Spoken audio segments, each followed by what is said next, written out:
situación porque además es fácil condicionar ciertos reflejos. Por decir algo, pena de muerte. Y pongamos que también tiene algún otro concepto que pueda ser apoyado por una jerarquía eclesiástica interesada, por ejemplo, en el tema del aborto, y que tenga otras 3 o 4 cosas muy positivas, por ejemplo, seguro de desempleo, y algo más. Y un último punto, reelección presidencial. Como todo se vota en conjunto, y como nada más es sí o no, y como lo que se vendería sería lo que pudiera ser atractivo y contara con apoyo mediático, eclesiástico, popular, espontáneo, pues por ahí se estarían colando decisiones que no estoy inventando. Esto ya pasó en Venezuela, ya pasó en Colombia, ya pasó en Argentina. Y si aceptamos esa institución, pues no hay por qué no pensar que pase también en México. Repito, si aceptamos esto. Entonces, es una pincelada solo a propósito del contenido de esta iniciativa presidencial que está siendo discutida ampliamente. Sí, abundando un poco más en lo que ya señalaba el doctor Valadez, pues la iniciativa preferente efectivamente en América del Sur para aspectos, digamos, de ordinarios de ley, sí es un instrumento en manos del presidente en los cuales de lo que se trata es que las cámaras del Congreso discutan, analicen y en su caso voten a favor o en contra de una iniciativa presentada por el Ejecutivo. Hasta ahí estaríamos de acuerdo en el Instituto de Investigaciones Jurídicas. Lo que no estamos de acuerdo es en la segunda parte porque el proyecto del presidente dice, como ya lo dijo el doctor Valadez, pero si ustedes no lo aprueban en un periodo corto, entonces esto se aprueba. Bueno, esto no hay referentes en el derecho comparado en sistemas democráticos, ¿no? Y eso es muy peligroso. Y desde luego la iniciativa preferente en el caso de referéndum constitucional es gravísimo, porque es por esa vía, y la historia así lo muestra en otros países, en el pasado e incluso en nuestro propio continente, en el hemisferio sur, que por esa vía el presidente puede llegar a someter al poder legislativo y al poder judicial, que es el que lo controla. De tal manera que en eso, desde luego, no estaríamos de acuerdo. Pero además, en la iniciativa que él presenta, pone un segundo inciso, una modalidad A y una modalidad B.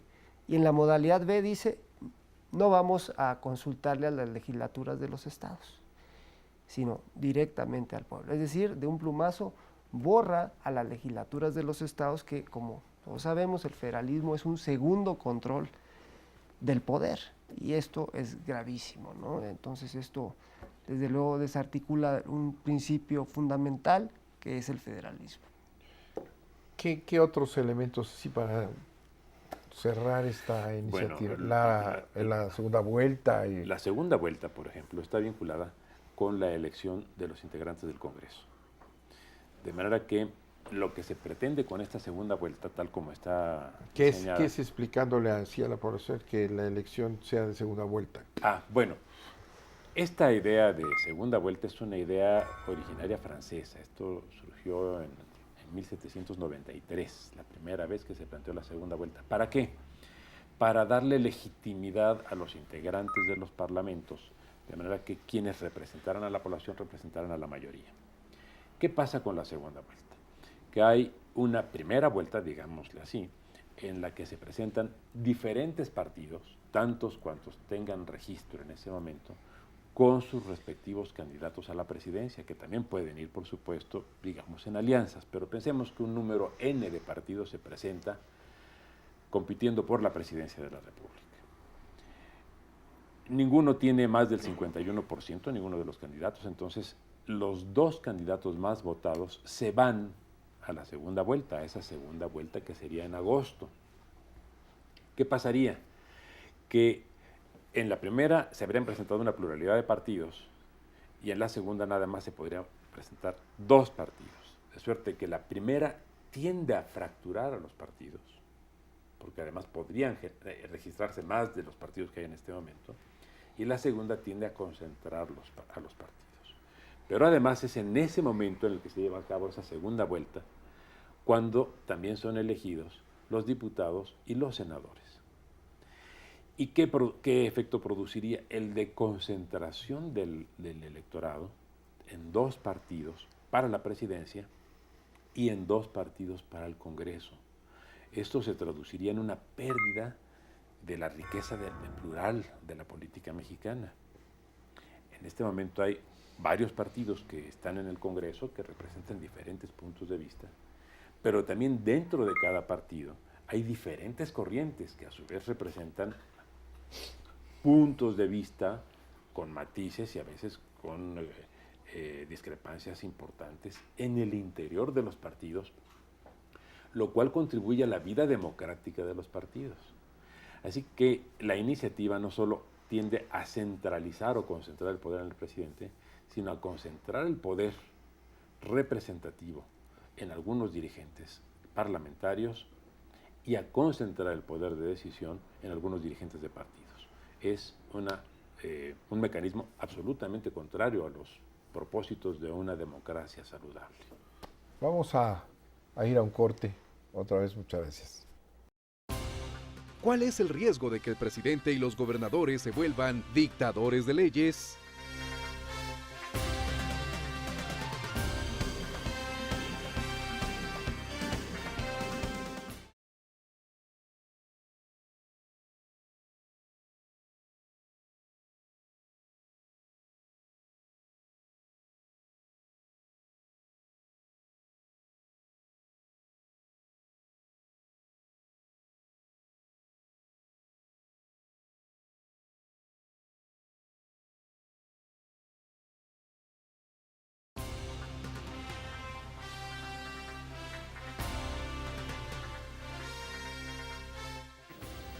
Que hay que hacer una reforma integral, que hay que hacerla tan comprensiva que integre sentimientos y exposiciones que incluso en el texto constitucional de 17 están ya incluidos. Ya un poco desglosando esta iniciativa, ¿qué otros elementos tiene? Porque yo también quisiera que terminando de presentar la iniciativa del presidente, que es, y así se dijo, es una oportunidad para discutir todo y no nada más encuadrados en la iniciativa del presidente. Eso fue el resultado de la discusión en el Congreso. Y me gustaría que después nos explicaran cómo arman ustedes todo esto, porque una de las críticas que hicieron todos los partidos, salvo el PAN, que defendió tibiamente, hablaron de una serie de reformas desconectadas que no forman parte de una reforma sistemática, etcétera. Y el planteamiento que hacen ustedes es de integrar una reforma del Estado, no nada más pedazos, ¿no? ¿Cómo terminaríamos esta llamada pedacería de la reforma presidencial que se plantea? Pues para decirlo en términos muy gráficos, pensemos que una constitución arma el gobierno, que entendámoslos como una máquina, y entonces tocando una de sus piezas tenemos que saber cómo va a afectar esa pieza las relaciones con las demás, y por eso en el instituto, en el documento que presentamos, nosotros insistimos en que debe ser un proyecto coherente, sistemático, completo, donde cada afectación que hacemos de una institución estamos previendo